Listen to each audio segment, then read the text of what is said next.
Juni 2025, Bank Dunia merilis data jumlah penduduk miskin di Indonesia yang mencapai 194 juta orang. Jumlah ini bertambah setelah Bank Dunia memperbarui garis kemiskinan global berdasarkan standar paritas daya beli terbaru. Untuk negara berpenghasilan menengah atas seperti Indonesia, batas pengeluaran penduduk miskin ditetapkan sebesar 8,3 dolar Amerika per orang per hari atau setara 49.244 orang. Sebelumnya, batas pengeluaran penduduk miskin yang digunakan sebesar 6,85 dolar Amerika Serikat per orang per hari atau sekitar 40.641 rupiah. 1 dolar paritas daya beli adalah 5.933, bukan seperti 1 dolar yang berlaku umum sekitar 16.000 rupiah. Jika menggunakan acuan tersebut, maka jumlah penduduk miskin di Indonesia meningkat. Menurut laporan Bank Dunia, jumlah penduduk Indonesia dengan pengeluaran di bawah Rp49.244 per orang per hari mencapai 68,2% dari total populasi. Pada tahun 2024, jumlah penduduk Indonesia sebanyak 285,1 juta. Dengan demikian, berdasarkan ketentuan baru Bank Dunia, jumlah penduduk Indonesia yang masuk kategori miskin sebanyak 194,4 juta jiwa. Angka penduduk miskin versi Bank Dunia jauh berbeda dengan data BPS. Berdasarkan data BPS, jumlah penduduk miskin di Indonesia per September 2024 tercatat 24,06 juta orang atau hanya 8,57% dari total populasi.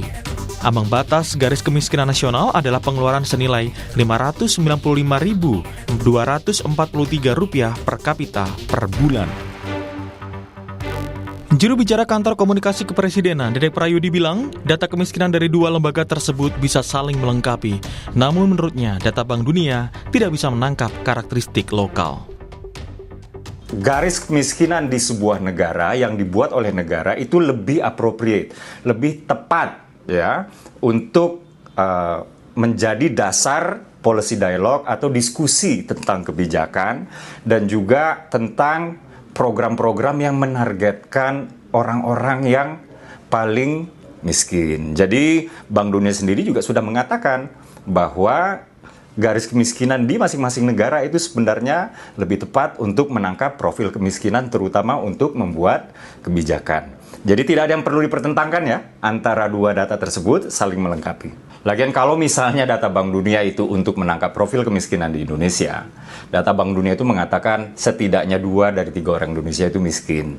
Nah ini kan kita bisa melihat sendiri ya, di sekitar kita.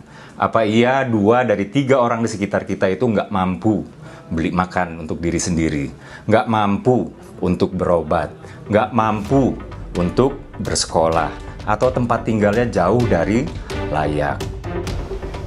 Presiden Prabowo Subianto juga menekankan pentingnya menekan angka kemiskinan dengan menjaga kekayaan alam secara maksimal agar produk domestik bruto per kapita Indonesia juga meningkat. Bahkan jika itu dilakukan dengan baik, PDB Indonesia diperkirakan bisa mencapai 5 besar di dunia. Kalau kita sekarang berhasil menjaga kekayaan kita, mungkin GDP per kapita kita juga salah satu yang tertinggi di dunia, dan hampir semua lembaga-lembaga ekonomi dunia sudah meramalkan bahwa ekonomi Indonesia bisa menjadi mungkin 6 besar atau 5 besar dunia.